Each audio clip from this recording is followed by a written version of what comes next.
2016, a woman living in Chicago, Illinois named Jordan Baranskis opened her eyes and realized she had fallen asleep on the couch the night before. She looked up and the TV was still on, and then she looked down at the other section of the couch and her boyfriend Matt was also asleep on the couch. As much as she wanted to keep sleeping alongside her boyfriend, she had work that day, so she stood up, turned the TV off, and made her way upstairs to get ready. As soon as she got upstairs, the first thing she did is go into her bedroom and get her purse that she left on the foot of her bed. But when she got in the room, her purse wasn't there. So she leaves her bedroom and she starts searching all the rooms upstairs and she can't find her purse. And she's thinking to herself, I'm certain I had it the night before. I remember rifling through my purse before going downstairs and starting to fold laundry before ultimately falling asleep on the couch. So after spending about 15 minutes looking for the purse unsuccessfully, and now she's starting to stress because she's going to be late for work because she can't find her purse, she goes downstairs and she wakes Matt up and says, hey, I gotta find my purse. I thought I left it upstairs. Apparently I didn't. Can you help me look for it? Matt rolls over. He doesn't really want to get up because he's pretty tired and he doesn't have work, so he doesn't want to wake up right now.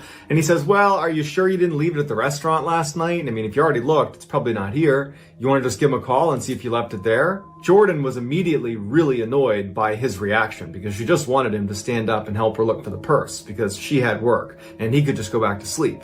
And so it started this argument between the two of them where Matt just wanted her to call the restaurant because he was convinced she had it there. And Jordan was like, no, I know I had my purse. I'm positive I had it last night before I fell asleep on the couch with you. So their argument begins to escalate a little bit, and that's when Jordan remembers that they had recently installed a Nest camera downstairs to monitor their dogs whenever they were gone. And she thought, we can just look at the footage on the Nest camera, we can see me walking into the apartment, and I will either have or not have my purse in my hand. And so Jordan opens up her app and she calls Matt over and they go back to the night before, right before they left for the restaurant. She's got her purse in hand. They leave the front door and then several hours go by and they come back in and very clearly Jordan has her purse in her hand. And Jordan turns to Matt and says, told you so. And Matt's like, okay, fine, let me help you look.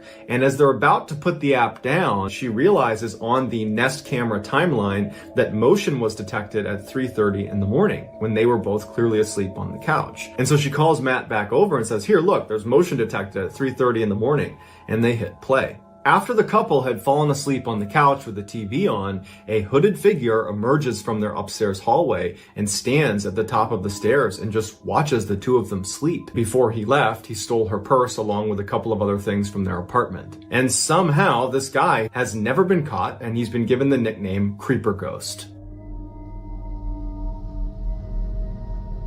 Edna Centrone was born on October 10th, 1954 in Puerto Rico, and she was brought to New York by her mother when she was about 5 years old. Edna's family had no money. Her mother, who supported her, was a clerical worker at the New York City Board of Education, where she would bring 2 boiled eggs to work every day so that she wouldn't have to pay for lunch. Edna's family lived in Lower Manhattan on Delancey Street, a neighborhood that was famous for waves of ethnic immigration. Edna had a tough childhood, but she would say she was loved and had enough. In 1987, Edna would meet her future husband, William. William had been visiting his brother at his brother's girlfriend's house in Upper Manhattan. When William walked into the kitchen, Edna was sitting there, and he was so struck with her beauty, he immediately left the room, found his brother, and said, who is that woman sitting in the kitchen? And his brother would tell him that that was Edna. William went right back into the kitchen, and the two of them hit it off right away, and almost immediately they were dating. Every morning, William would leave his Brooklyn apartment and drive all the way to the north end of Manhattan.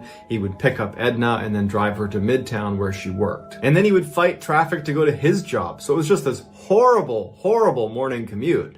But he loved Edna so much, he had no problem in the world doing it. Any chance he got to be around Edna, he was happy. A couple of months after they met, Edna would move in with William in his apartment in Brooklyn, and then 2 years later, they would get married. They discovered that Edna was not able to have kids of her own, and so they talked about adopting, and they were really excited about it, but they kept pushing it off for financial reasons. Like a lot of other couples in their neighborhood, they both had to work multiple jobs in order to make ends meet. Edna worked Monday through Friday as an administrative assistant for Marsh & McLennan, which was a large insurance broker located in the World Trade Center. William William was a doorman in an apartment building on the swanky Upper East Side. Monday through Friday, after he was done working as a doorman at about 3 p.m., he would go to Harlem, where he and Edna owned a small flower shop, and he would work there until 8 p.m. at night. And then over the weekends, he and Edna would work at the flower shop. For fun, they liked to drive north to Bear Mountain State Park, where they would meet up with friends and relatives for barbecues and cookouts. And anytime they had a little bit of extra money, they loved going to Atlantic City and spending a little bit of cash on the slots and then taking advantage of the free food that came with gambling. But more than anything else, William and Edna got the most enjoyment out of each other. They were madly in love and inseparable for all 14 years they were together.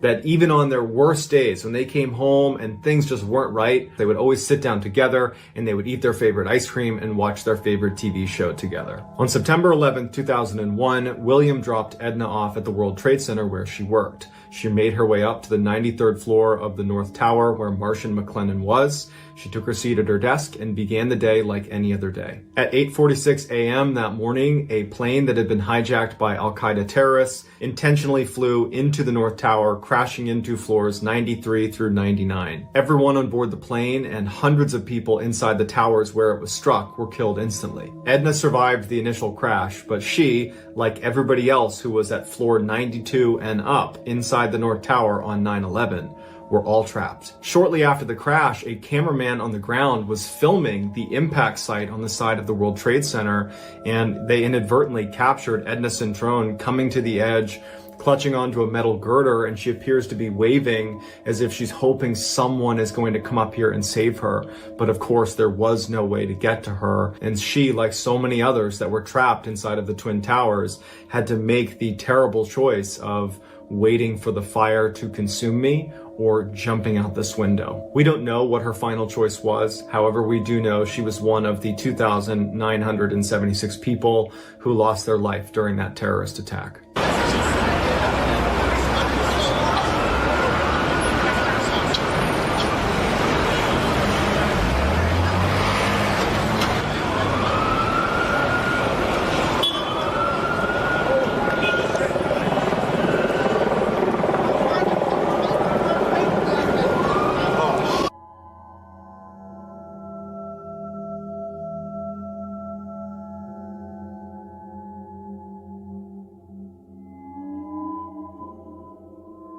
On September 22nd, 2006, 16-year-old Cassie Jo Stoddart was house-sitting for her aunt and uncle. Cassie was very responsible, and so her aunt and uncle didn't just trust her to house-sit, they also regularly asked her to babysit their son. During this particular house-sitting weekend, Casey had invited her boyfriend, Matt Beckham, over to the residence to watch a movie with her. She had also invited two other friends named Brian Draper and Tori Adamczyk, who were classmates of her and Matt's. And so while the four teens are watching this movie, Brian and Tori kind of awkwardly stand up and announce to the other two that they don't want to watch a movie on the TV, they want to go watch a movie in the movie theater, and they promptly leave. Cassie and Matt thought it was a little bit odd that they would come over here specifically to watch a movie with them, only to say, we don't want to watch a movie with you guys, we want to watch it in the theater.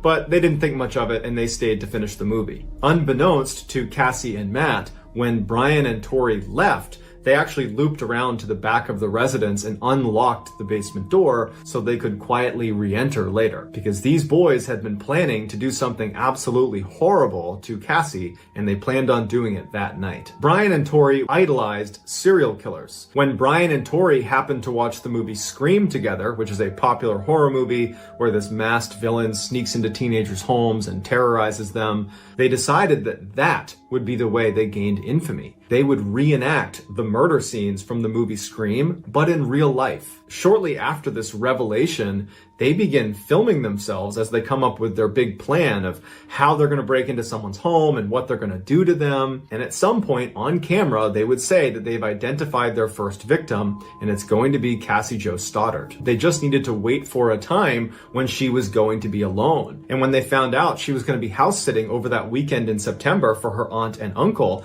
they put their plan into motion. But when they showed up and Matt Beckham was there, Cassie's boyfriend, it kind of screwed up their plan. And so that's why Brian and Tori had stood up and said they were going to go watch a movie at the movie theater, because what they really wanted to do was come back later when Matt wasn't there anymore so they could attack Cassie. So Brian and Tori leave, and they do go to the movie theater, and they do buy tickets because they figure this is a great opportunity to create a solid alibi for themselves. But they don't stick around for the movie. They get back in their car and they drive around and film themselves excitedly talking about how great it's going to be when Cassie's all alone and they can attack her. After a couple of hours of driving around, they can't wait any longer, and they figure that Matt must be gone by now. They park at the end of the street, they get out, they put on their masks and their gloves, and they sneak around to the side of the house where there was that open door that Brian had left. They open it up and then go inside of the residence where Cassie was, and they can hear upstairs that Matt is still there. Brian and Tori at this point felt so committed that they just said, you know what, we're gonna have to kill Matt too. So straight out of a horror movie, Brian and Tori hide in the basement wearing their mask and their gloves, they've got their knives,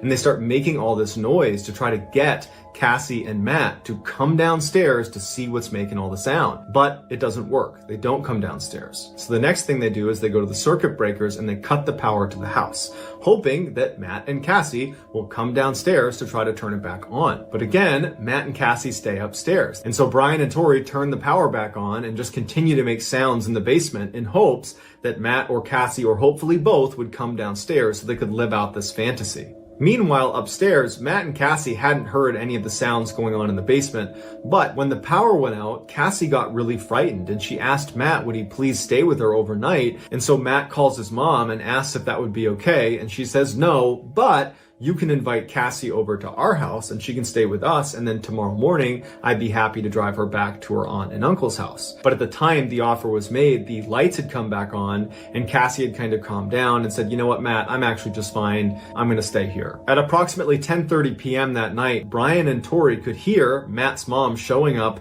picking him up and taking him home. And they were fairly certain that Cassie was alone, but they were going to wait for a couple minutes to make sure she really was. As they were waiting, Matt actually called Tori and said, hey, I just left Cassie's house. Can I come meet up with you guys? And Matt would later tell police that he couldn't really understand what Tori was saying. It was like he was whispering. And so Matt assumed that he must still be in the movie theater watching the movie. And Matt kind of gave up on the idea of meeting up with them and ultimately just hung up. And so after Tori got off the phone with Matt, he turned to Brian and said, she's alone. Matt just said so. Brian and Tori turned the power off once again and then walked up the stairs and slammed a closet door in hopes that it would entice her to come into the basement. But it didn't work because Cassie was horrified. She heard the slamming door, the lights are out and she's all alone, and so she's huddled up on the couch, terrified. So Brian and Tori, frustrated they can't live out their fantasy exactly the way they wanted to by attacking her in the basement, so they go upstairs, walk into the living room where Cassie is huddled on the couch, fearing for her life,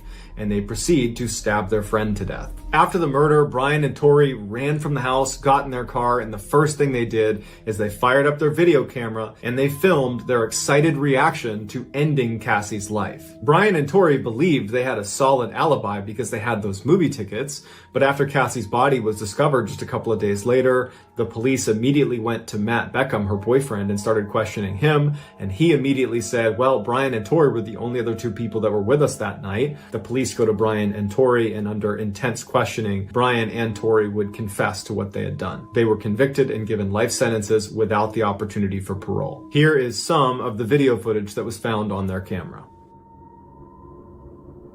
We found our victim, and sad as it may be, she's our friend. But you know what? We all have to make sacrifices.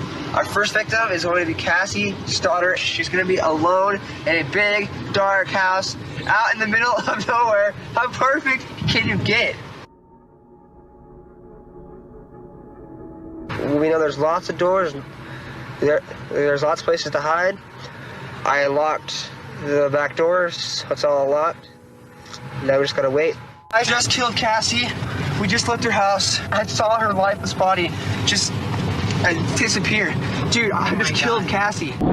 February 27, 2015, 18-year-old Dalen Pua was visiting his grandmother on the Hawaiian island of Oahu. Dalen, who was a Hawaiian native himself, didn't spend much time in Oahu with his grandmother, and since he was here, he figured he would do the one thing he had always wanted to do, which was to climb the island's very famous and very illegal haiku stairs, or better known as the Stairway to Heaven. These stairs were a very narrow, rusty, not well maintained 4,000 step staircase that weaved its way up the side of this Hawaiian mountain. It was built during World War II by the United States Navy because they wanted access to the top of this mountain where they had a secret radio station. After the war was over, instead of demolishing the steps, they allowed people to walk up and check out the view. But it was so dangerous and it was not well maintained that they eventually closed it to the public starting in 1987 and literally put a fence up and even put guards out to keep people from going in. But Dalen really wanted to do this. So that morning he tells his grandmother that he's thinking about hopping the fence and making the hike. And his grandmother's like, that's a horrible idea. Not only is it dangerous, but they're going to fine you thousands of dollars if they catch you doing that. Dalen backed down from what he said and he said, okay, I won't go. And he kind of played it off like, I'm not going to go on this hike. But sure enough, right after breakfast, he slipped out of the house, hopped on a bus, and he made his way over to the base of these stairs. Even though it was totally illegal and he was incriminating himself, he was so excited about going on this hike that he documented the whole trip by posting pictures of it to his social media. And so the first picture begins with him at the base of the stairs where he posts a picture as he's about to start this hike. And then all morning he's taking pictures along the way up these 4,000 stairs. But then around 11 a.m. that morning, the posting stops abruptly and he hasn't reached the summit. And you figure if you're going to do this hike and you're already posting pictures of just the way up, certainly when you get to the summit, you're going to take a whole bunch of pictures and post all of those because that's the prize at the end of this hike. But for whatever reason, the posting stopped at 11 and he clearly hadn't reached the summit yet. And by that night, when he didn't come home, the family was really concerned and they told police. Police launched this huge search for him. They're looking all over the stairs. They got helicopters out. The Navy gets involved. There's no sign of him. He's just vanished. When they couldn't find him after several days, they had to call the search off, and the assumption was, well, you're doing something dangerous. There's a reason this is off limits. He probably slipped at some point and fell down the mountain. That's why this is off limits. It's not safe. But when people reviewed some of his last photos that he had posted to social media, they noticed something in this picture. This shot looks like he's just taking a picture of the dense forest around the stairs. But if you look more closely, there is a man very clearly crouched down a little ways down the trail that appears to be hiding. And many people believe that that guy was following Dalen and at some point attacked him. That Dalen didn't fall off the mountain. He was abducted or killed. To this day, Dalen has never been found and that mystery man has never been identified. The most remote island in the world is Bouvet Island. It is an uninhabited 19 square mile chunk of rock and ice situated in the South Atlantic. If you were looking on a map and drew a 1,000 mile radius around Bouvet Island, there would be nothing else in it. There is no land, there is nothing. In fact, the nearest land is 1,100 miles away and it's Antarctica that's not permanently inhabited. The nearest permanently inhabited land is South Africa, and that's 1,600 miles away. The island is so far away from anything that in 1979, Israel and South Africa dropped 2 nuclear bombs on it, and nobody noticed. The only reason anybody found out about it is because a US satellite happened to be looking in its direction, and it saw 2 bright flashes of light, and they were like, I wonder what that is. And then it turned out to be nuclear testing. For the very few people that have gone to Bouvet Island, you can't just take a ship there or a boat there because all around the edges of this island are these jagged ice cliffs, and then the water is treacherous down near the edge of these cliffs with very strong currents. If you were to fall in, you'd get sucked up and probably underneath some of these rocks and then you're done for. So nearly anyone who's stepped foot on Bouvet Island has taken a helicopter and flown the long, sketchy flight hoping you don't hit a storm because you can't land anywhere. You're in the middle of nowhere with no land, all the way to Bouvet Island. And then anyone that's been on Bouvet Island only stays for like a few minutes because they're so worried about a storm rolling in. And the weather at Bouvet Island is famously bad and storms are constantly rolling in. Oh, and Bouvet Island is an active volcano. So it's this horrible place that nobody goes to or should go to.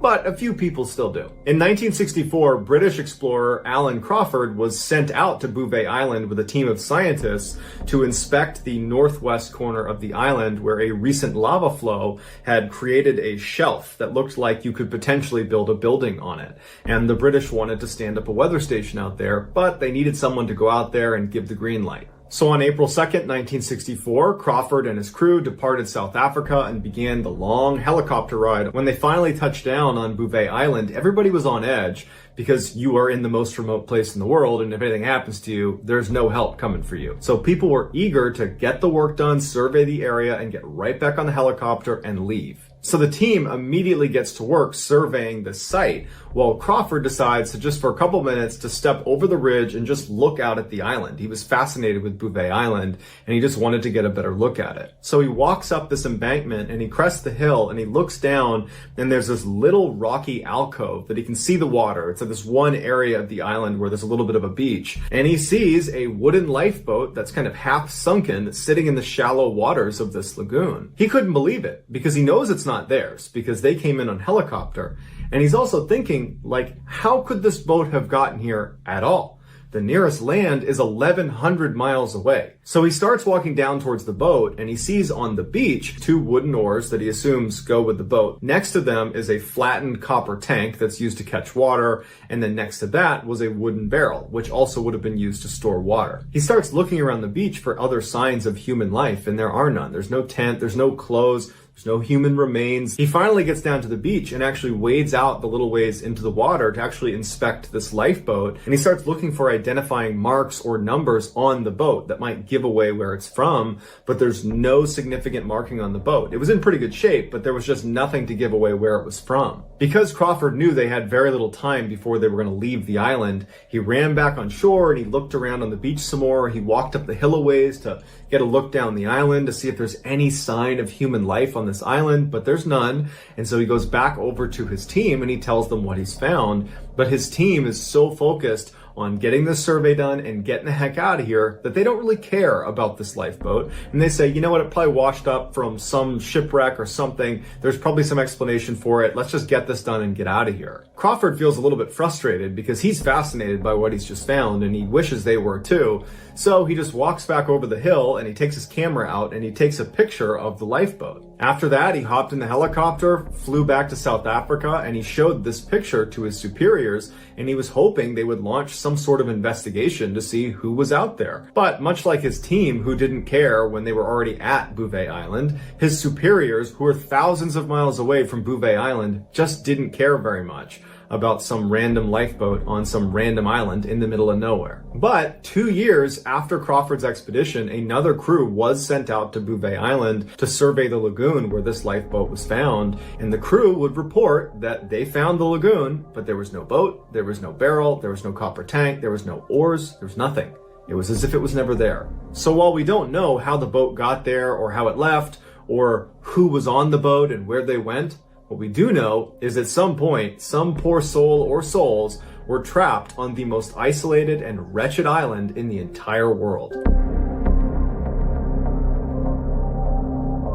In central Texas lies a stunning natural wonder called Jacob's Well. It's this beautiful clear water spring that every summer when the weather gets really hot in Texas, people converge on Jacob's Well and enjoy swimming in the water. But it's not just for casual swimmers trying to avoid the heat.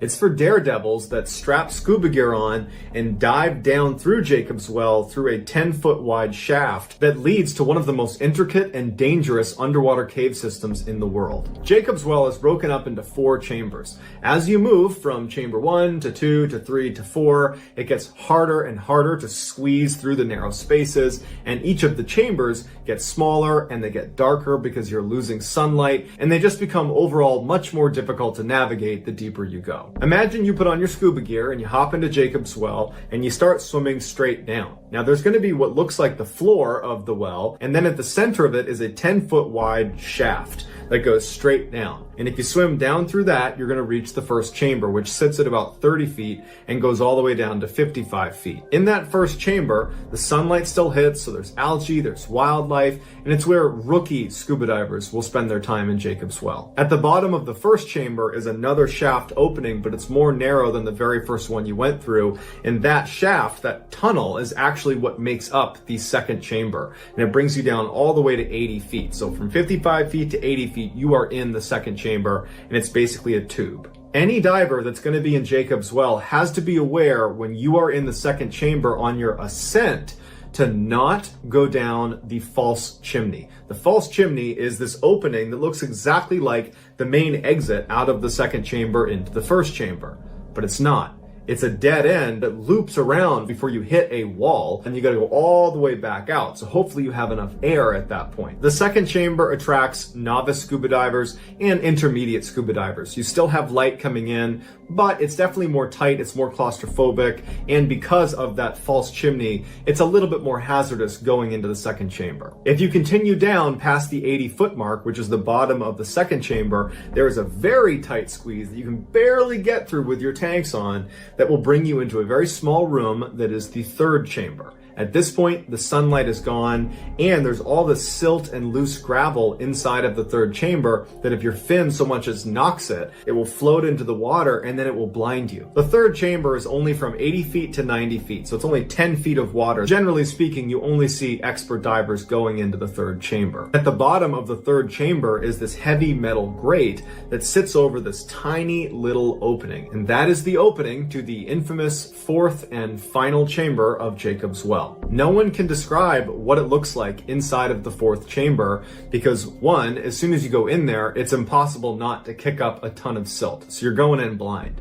But two, anyone that has attempted to go into the fourth chamber and maybe has been successful has died. There are literally divers that are deceased inside of the fourth chamber. And after about a dozen people died trying to get into that fourth chamber, they finally just sealed it up. But if you were to pry open that gate and go into the fourth chamber, you would have to remove your air tanks, push them into the fourth chamber, and then you'd have to wriggle your way through while keeping the mouthpiece in your mouth into the fourth chamber that, again, we don't even know what's in there. In 1983, 24-year-old college students Richard Patton and Clark McConnell entered Jacob's Well around 8:30 p.m. They were both experienced scuba divers. They were in an advanced scuba diver class with all the certifications for that. They had dove Jacob's Well before, and they wanted to check out the fourth chamber. They got in the water, they went through that initial shaft into the first chamber, they continued into the tunnel that was the second chamber, they wriggled their way into the third chamber, and they reached the gate. Using some equipment they brought with them, they were able to pry open this gate, and Richard Patton was the first one to go into the fourth chamber. He removed his tanks and pushed them inside of this opening, and then he began head first to slither inside of this fourth chamber opening while Clark waited. And Clark would later say that as soon as Richard had pushed his way and had actually made it into the fourth chamber, Richard comes screaming up back out of the fourth chamber. And Clark realizes that he doesn't have a mouthpiece in. He doesn't have scuba tanks on. Richard is desperately trying to wriggle his way out on a breath hold because he's dropped his tanks, and he's reaching for Clark to help him get pulled through this hole, and he can barely get out of this hole. And as soon as he gets free, Clark takes his mouthpiece off and he jams it into Richard's mouth. And so they begin buddy breathing. One guy breathes while the other guy holds his breath, and then they reverse that back and forth, back and forth. That's not something you would do on a dive for a long period of time. It's an emergency procedure, and you need to get to the surface as soon as you can. So the pair calms down, they're buddy breathing, and they're making their way back up. They're leaving the equipment that they lost in the fourth chamber, and they're kicking their way up, and they get back into the third chamber. They make their way up into the second chamber. They're kicking it out, and then their heads hit the wall. And they realize they've gone down the false chimney, and what's even worse is they hear that awful ka-tung, which means you have no air in your tanks. Clark, who had taken a full breath before this had happened, he immediately turns and starts swimming and manages to get out of the false chimney and makes it to the surface before he drowns. But Richard wasn't as lucky. His final few moments were spent in total darkness with silt kicked up all around him. He's got no air, he's got no idea where to go, and he's desperately trying to swim up, but he keeps hitting the wall of the false chimney before ultimately drowning. When recovery divers went down to retrieve his body, they found him jammed up at the very end. In 2015, residents of the tiny farming community Fairdale, Illinois, woke up to heavy rains outside and an ominous forecast. Severe thunderstorms were going to persist all day, and then at night there was a chance of a tornado. Meteorologists were telling residents of Fairdale that if you can, you should evacuate because it's not worth sticking around for. But if you're gonna ride out the storm, make sure you've taken the necessary precautions and make sure you have a plan for how to get to a shelter if the storm gets really bad. That morning, some forecasters were saying this tornado could prove to be one of the biggest in Illinois' history. But most of the 152 Fairdale residents had lived here their whole lives, and they'd seen bad storms before, even tornadoes, and they had ridden them out before. How could this one be any different? You know, most of the time, the worst that happened was maybe a power line comes down and you lose power for the day. But unlike previous storms, this one was getting worse and worse by the minute, and by 6 p.m. that night, forecasters were no longer theorizing that this could be a huge tornado. They were outright pleading with Fairdale residents to evacuate while you still can. But despite these warnings, the vast majority of Fairdale residents stayed put. They were committed to riding the storm out. By 7 p.m., meteorologists were saying this tornado is imminent and it looks as big or bigger than the last major tornado that came through Illinois that killed 8 people and leveled an entire town. This tornado tonight is going to kill people. Just 15 minutes later at 7:15, the tornado finally touched down right outside of Fairdale. It was this massive, almost mile-wide tornado with over 200-mile-an-hour winds, and unlike other tornadoes of that size that typically move at about 30 miles an hour, this one was traveling on land at about 15 miles an hour, meaning it would be sitting over the areas. It was devastating for longer amounts of time, making it even worse than some of the worst predictions that meteorologists had for this tornado. 15 minutes later at 7:30 p.m., 84-year-old Fairdale resident Clem Schultz and his wife Jerry Schultz, they were at home because they had decided to ride out the storm. As Clem is sitting in the living room watching the Weather Channel, kind of waiting for the last possible second to go into their basement, he hears his wife yell out from the kitchen to come in here and look at this. So Clem goes into the kitchen and she's pointing out the back window, and he looks out and he sees this massive tornado coming right at them. It's less than a mile away and it is way bigger than he thought it was going to be. But from their perspective, because the tornado was spinning counterclockwise, it kind of looked like it was spinning away from town into this empty field. And Clem says to his wife Jerry, you know what, it looks like it's going to miss us, but we're probably going to lose power, so I'm going to go up into the attic and get some lanterns ready. So Jerry stays in the kitchen, Clem goes up into the attic, and as he's fishing to get out the lanterns, he hears what sounds like a freight train barreling through town, and he had this little window at the edge of his attic, so he goes over and he looks out, and the tornado had not veered off into the open field. It had continued straight towards his house, and it was ripping off roofs right in front of him. And he figured, I don't have enough time to go down into the basement. I have no time to do anything. So he takes out his phone and he begins recording.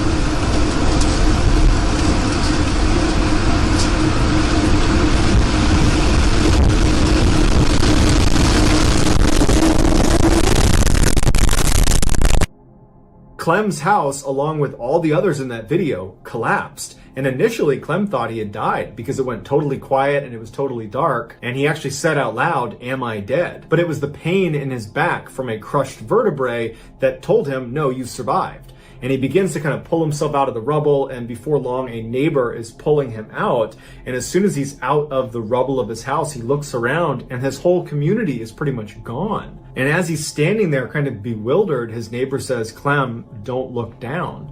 And Clem says, "Why?"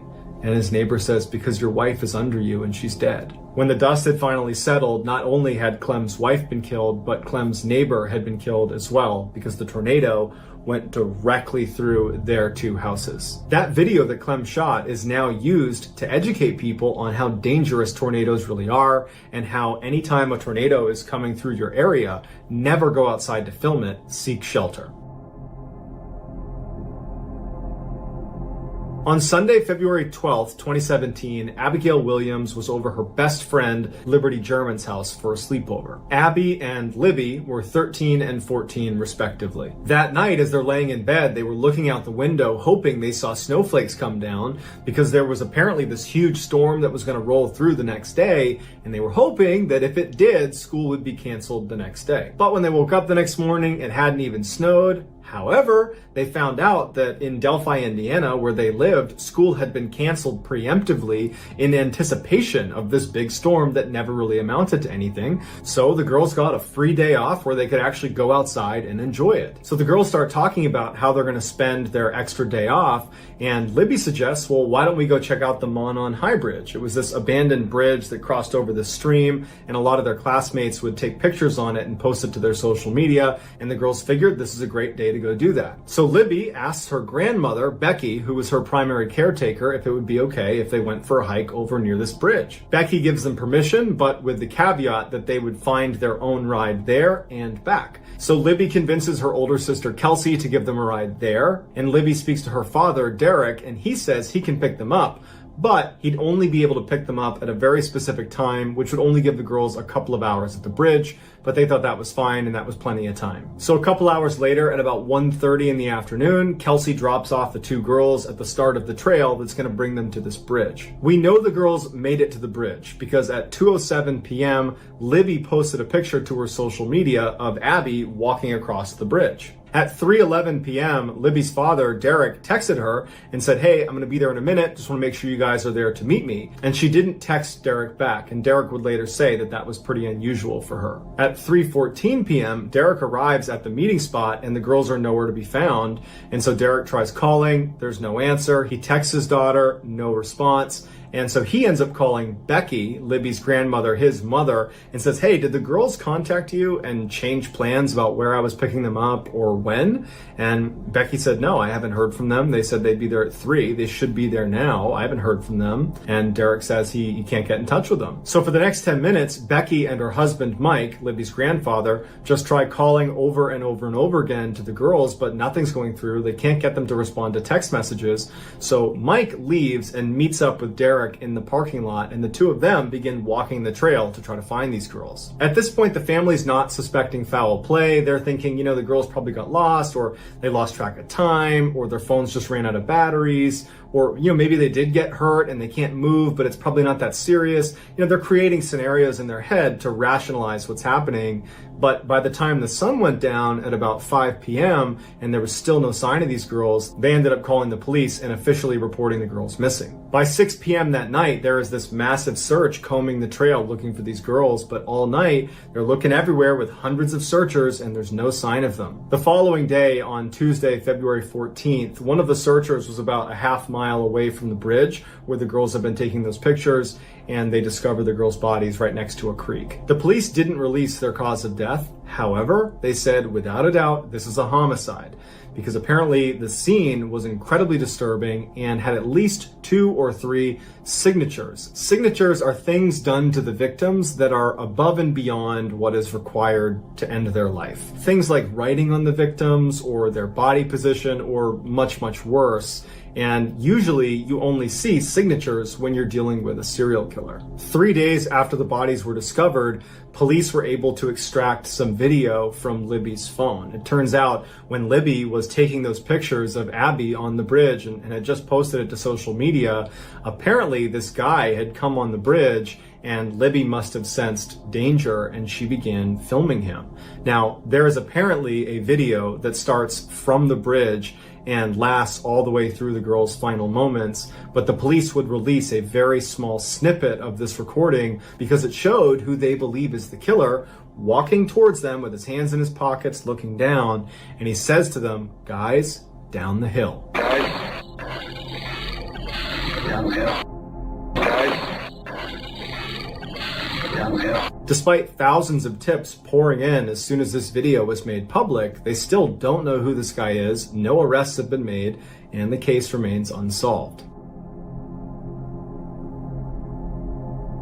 Before The Bachelorette pitted 30 men against each other to win one woman's heart, Americans watched another show about random strangers competing for a mate. It was called The Dating Game. Starting in 1965, this reality show featured a woman asking 3 men questions without seeing their faces, and based on their answers, at the end of the show, she would choose one to go on a date with. On the surface, the September 13th, 1978 showing of The Dating Game looks like every other episode with lots of unsubtle innuendo, but this episode would go down in history as a one-of-a-kind, and not in a good way. At the end of this particular show, it was time for the Bachelorette, Cheryl Bradshaw, to make her decision, and she would choose Bachelor number 1, who would turn out to be this tall, good-looking, long-haired guy whose name was Rodney. Rodney comes around the partition and they see each other for the first time and everybody laughs and they hug, and the show looks like every other show, and on stage,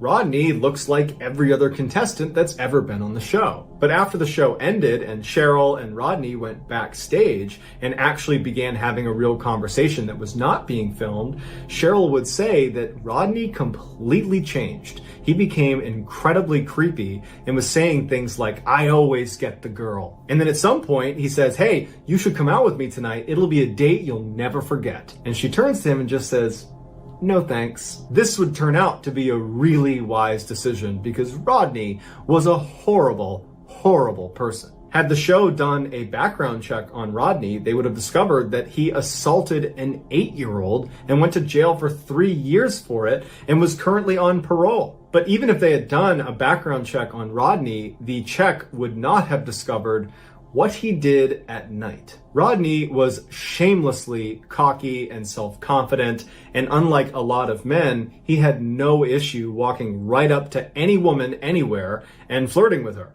And he used that to his advantage. He would go up to women in bars and he would convince them that he was a fashion photographer and that they were so beautiful, would you come back to my apartment and do a photo shoot with me? And just like Cheryl on the dating show, these women were immediately kind of charmed by him and would say yes. Once they got back to his apartment, he would shut and lock the door and then become that creepy guy that Cheryl saw backstage. But unlike Cheryl, who at the time she saw this just said, "I'm not interested," and was able to leave, these women were trapped, and then whether they wanted to or not, they would do a photo shoot with him and then he would strangle them to death. Because Rodney Alcala was not your typical dating game contestant. He was a serial killer who, by the time he stepped foot on that show and was chosen by Cheryl Bradford to win the game, he had already killed 4 people. And over a 2-year period, he killed as many as 130 people, which, if you're doing the math, is over those 2 years, he was killing at least 1 person a week. Alcala was finally apprehended and he was sentenced to death. Here are some highlights from Rodney Alcala's episode of The Dating Game. And we're going to start by having them say hello to you and see how they sound. Number 1, would you say hello to Cheryl, please? We're going to have a great time together, Cheryl.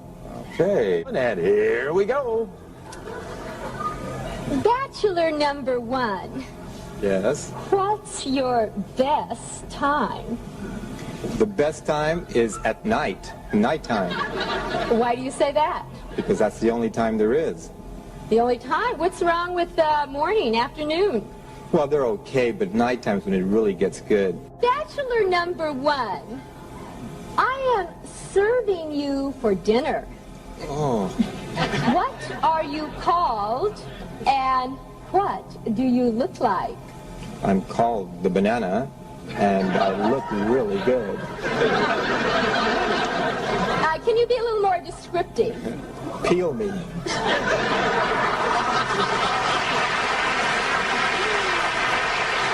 I'm going to ask you a question. Will that date be Bachelor number 1, Bachelor number 2, or Bachelor number 3? Who gets the dates? Well, I like bananas, so I'll take 1. Number 1, Bachelor number 1, all right. He's a skydiver, so he's got a lot of nerve. He's into motorcycling. He's also a fine photographer. Say hello to Rodney Alcala. Rodney, come on and say hello. Congratulations, Rod. You did it with a 1 answer.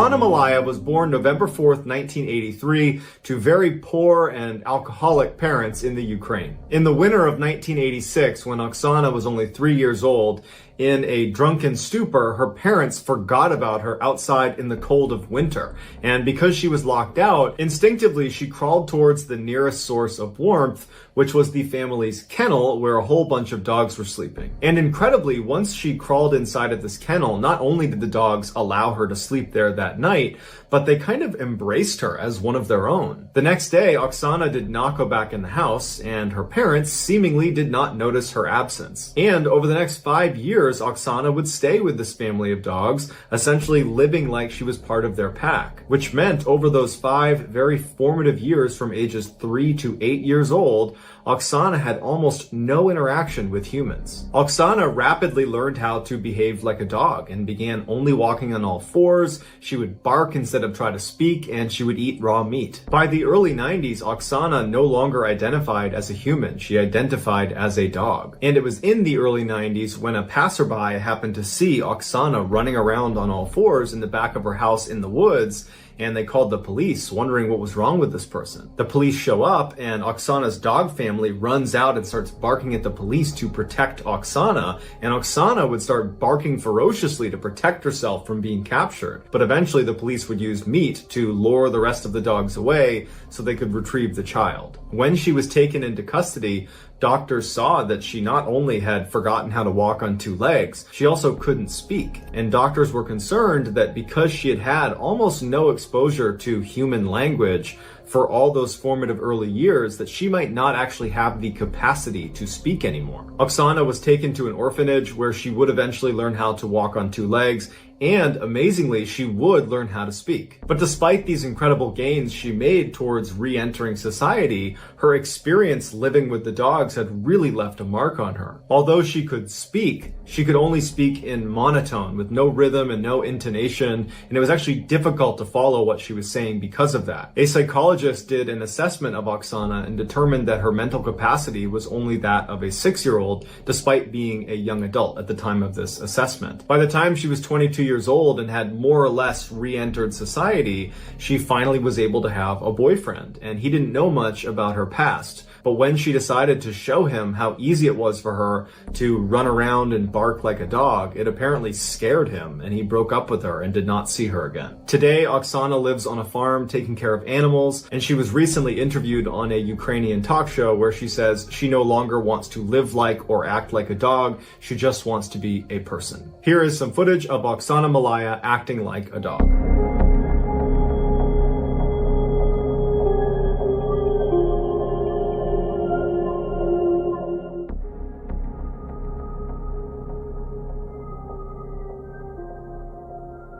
After being apart for many years, identical twin sisters Ursula and Sabina Eriksson were finally reunited on May 15th, 2008. Within 24 hours of their long-awaited reunion, the 41-year-old Swedish sisters boarded a ferry for Liverpool, England. They arrived in Liverpool at 8:30 in the morning on Saturday, May 17th, and their first stop was going to the St. Anne's police station, where Sabina would tell them that she's very concerned for the safety of her kids back in Ireland. The police would say, okay, we'll follow up, and they got in touch with their counterparts in Dublin, Ireland, who went over to the house and everything was fine. So the women leave the police station on foot and they make their way over to a bus stop, and they ultimately board a bus bound for London at about 11:30 in the morning. So they get in the bus and they start moving, and the driver asks them to take their luggage and put it in the luggage hold. But the women aggressively refuse to give up their luggage, and in fact, they start clutching their luggage against their chest. So the driver starts to feel really uncomfortable about having these 2 women on the bus, and ultimately decides to just pull over at a service station outside of the city and tell them to get off the bus. They get off, and the driver ends up calling the police and telling them there's something weird going on with these 2 women. I don't know what's inside their bags, but you might want to come check it out. As it happened, there was already a police officer at the service station who came right over to the women and started talking to them as the bus driver took off. During their conversation, the police officer felt like these 2 women were not a threat to anybody, and it was just a big misunderstanding, and they let them go. So the officer leaves, and these 2 women who don't have a car start walking down the highway on foot. Shortly thereafter, a security camera on the highway picks up the 2 women walking down the median of this very busy highway. And at some point, they try to cross the street. And it's obvious as you're watching this video that they're not going to make it. There's so many cars. And immediately, Sabina gets hit by a car. Now, Sabina was only grazed by the car, so she was okay, and she and her sister went back to the median of this highway. But enough motorists saw this happen that they called the police. And it just so happened that the responding patrol car that was in the area was being shadowed by a film crew that was filming for a TV show called Traffic Cops. So this patrol car shows up with cameras rolling, and they're able to get the sisters from the median over to the shoulder on the other side of the road. And they're talking to them like, what's going on? What are you doing here? And on camera, everything seems totally fine. Like there is no major issues here. These women were just stranded and were making some bad decisions walking down a highway on foot. Then all of a sudden, Ursula turns away from the officers and tries to run into traffic. And there are cars whizzing by. They have not stopped traffic. And one of the officers manages to grab her arm, but only gets her jacket, which she's able to wriggle out of before launching into traffic, literally leaping into traffic, and gets hit by a huge truck going 60 miles an hour and gets thrown down the road. Literally a second later, as everyone's like, what is going on? Sabina yells, they're gonna steal your organs! And she leaps into traffic and gets hit by another car. Immediately, police run in the road, they stop traffic, and they go up to Ursula, who was the first to get hit, and they see her legs are definitely broken, but she's alive.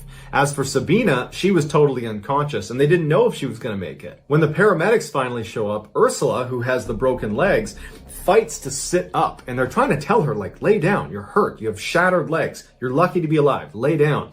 She's not listening. In fact, she's violently trying to sit up, and she starts spitting at the paramedics and the police and screaming obscenities at them like they're trying to hurt her. And they're like, we're the police, we're the paramedics, we're trying to help you. At the same time, Sabina regains consciousness, and even though paramedics and police are trying to keep her laying on the ground, she begins fighting her way up and is pushing the police off of her and finally stands up and literally squares off with one of the police officers and decks her in the face before running down the road. Police would have to run down the road after her and literally surround her as she's got her fists up like she's going to fight anybody that touches her, and they would have to tackle her to the ground and put her in handcuffs just to keep her from hurting herself. Both sisters would be transported to the hospital, and when they got there, they both apparently were acting normal again. Ursula, because of her broken legs, would be admitted to the hospital, and apparently she would stay normal and would eventually make a recovery and would be released. There were no charges pressed against her. As for Sabina, the doctors checked her out, and she didn't appear to have any injuries.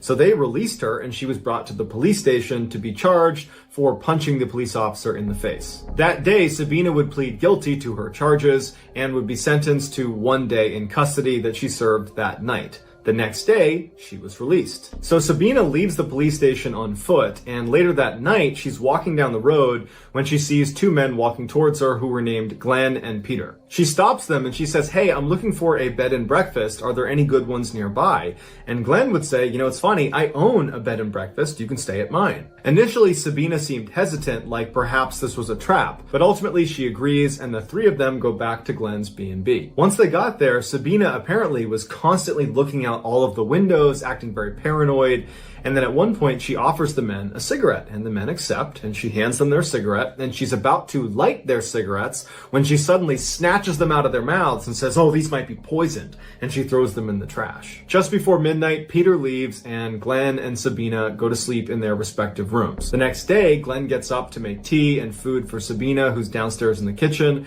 but Glenn realizes he's out of tea bags. So he goes outside and he hollers to his neighbor Frank and says, hey, can I borrow some tea bags? Frank gives him the tea bags. Glenn goes back inside. About a minute later, Frank recalls seeing Glenn stagger out of the B&B, clutching his stomach, screaming, she stabbed me. And apparently his last words were, Frank, take care of my dog, before he ultimately died. Frank immediately calls the police, and Sabina immediately leaves the B&B and takes off running. She gets to a highway and she's running along the side of this highway, and a motorist named Josh sees Sabina running, and she's clutching a hammer that she's repeatedly hitting herself in the head with as she's running. Josh drives well past her and gets out to try to intercept her, but as she's running past him, she pulls a roof tile out of her pocket and throws it it and hits Josh in the head. She runs past Josh, who's now clutching his head and can't stop her. She gets to this bridge that overlooks another road, and she leaps off. It's 40 feet to the ground, and when she hits the ground, she breaks both ankles and fractures her skull, but she lives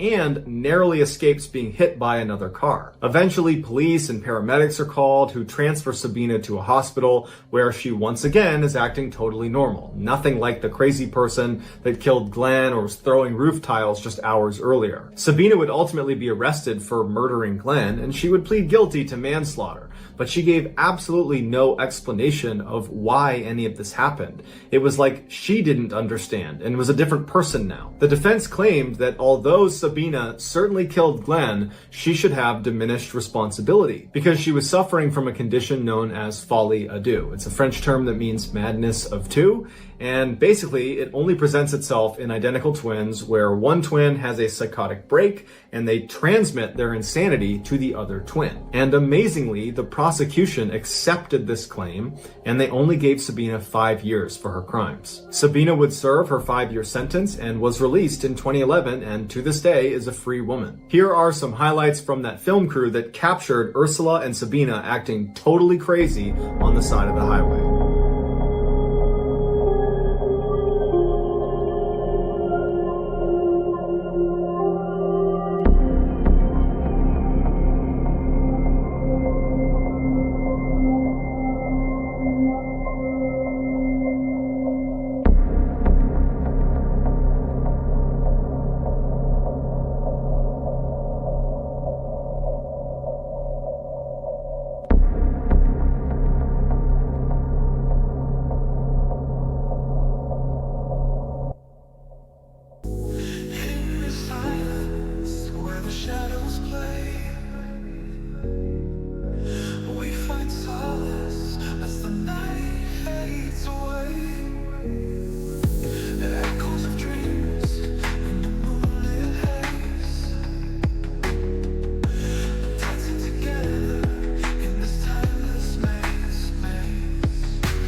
In June of 2011, law student Lauren Giddings was only one test away from completing her dream and becoming a public defender. Even though she had a ton of studying still to do, she had taken off the first week in June to go to her sister's wedding where she was the maid of honor. Right before she left the wedding to go back to school, she joked with her family that she was going to be locking herself in the library and just studying 24/7 and that nobody should get in touch with her. But when she got back to campus, none of her classmates that she studied with saw her at the library. And in fact, when they didn't see her for a couple of days, they started reaching out to her and texting her and calling her to see if she was okay.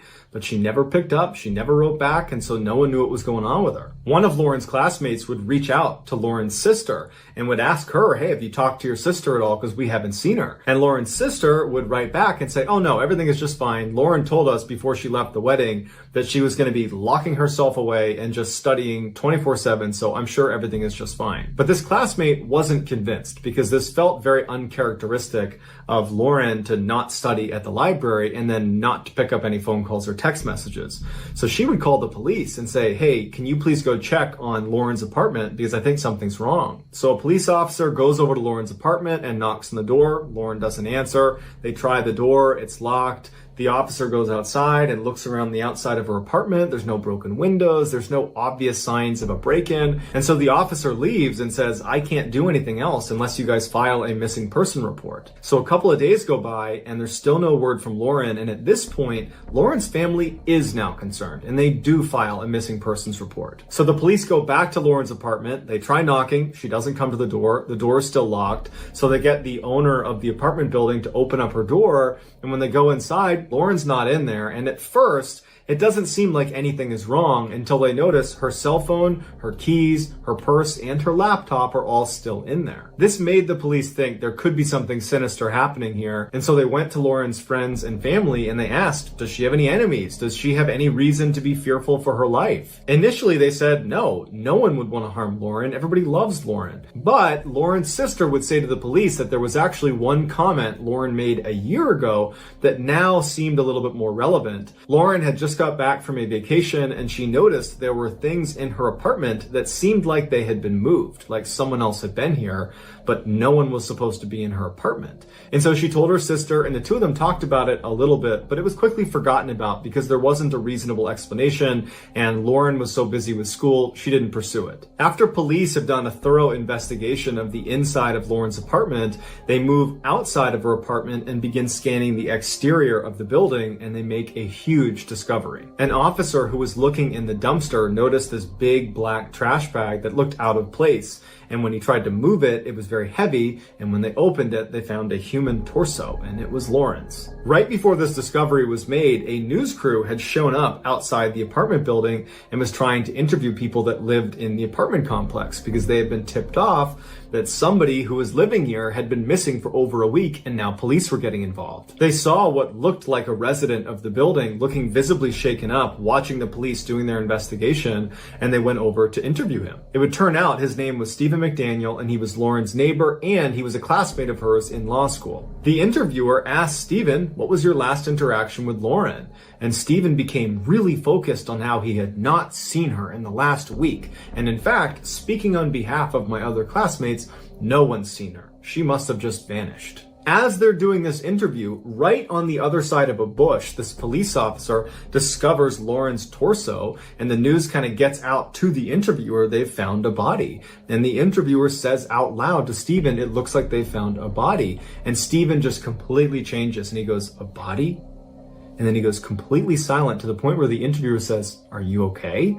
And he just stands there looking completely distant before walking away from the interviewer, sitting down with his back turned and hyperventilates before the interview ends. Once this case went from missing person to homicide, the police started searching all the rooms on Lauren's floor. And Stephen's room is right next to Lauren's, so he was the first room they searched. Apparently, as they began searching his room, he was standing just outside the door and sweating profusely and drank over 10 bottles of water. In his apartment, they found a key to Lauren's apartment. And what he would do is whenever she was gone, he would sneak into her room and download her hard drive, as well as steal little souvenirs like small articles of clothing and other things that he would hoard in his apartment. When they went on Stephen's computer and checked his browser history, basically the only things he did on the internet were look at Lauren's Facebook and LinkedIn profiles. But the creepiest thing they found was this camera that was literally duct taped to this long pole. And on the camera were all these surveillance videos of Lauren, because what he would do is he would go outside and he would hoist up this camera and he would film her through her windows in the middle of the night. Stephen was quickly charged with Lauren's murder, to which he pled guilty, and he would openly confess to the details of how she died in court. Most times, he used this surveillance footage to confirm she was not in her apartment so he could sneak in and steal from her. But on the day she was murdered, he would use that camera technique to confirm she was home. And shortly after confirming she was in fact home and asleep, he put on a mask and used his key to get into her apartment and walked right into her room, which woke her up. According to Stephen, she apparently sat up and said, "You need to leave." At this point, he jumps on the bed, and in their struggle, his mask would come off, and Lauren would recognize it's clearly Stephen, and she would plead with him by name to stop. But he didn't stop, and he would strangle her to death. Afterwards, he dragged her into the bathroom and began cutting her up into fairly small pieces. Some of those pieces got flushed down the toilet. The others were put in bags, and only one of those bags was ever discovered, and that was the one of her torso. Stephen was ultimately given a life sentence. Here is a highlight of Stephen's interview when it's revealed that they've discovered Lauren's body. I mean, no one has seen her since Saturday. I haven't seen anything. I mean, I've always heard noise outside, but it's just people walking by pretty much. I mean, we just don't know where she is. What about in the parking lot area? I know they've been doing a lot of, I think that's where they have recovered the body or whatever they recovered from there. Body? Had you seen anything there? Had you seen anything there? I mean, we don't know if this is the same person. You know what I mean? Like, they took out a body there earlier. We don't know if it's the same person or not. So that's why we're trying to ask people if they know who lived there. Are you okay, sir?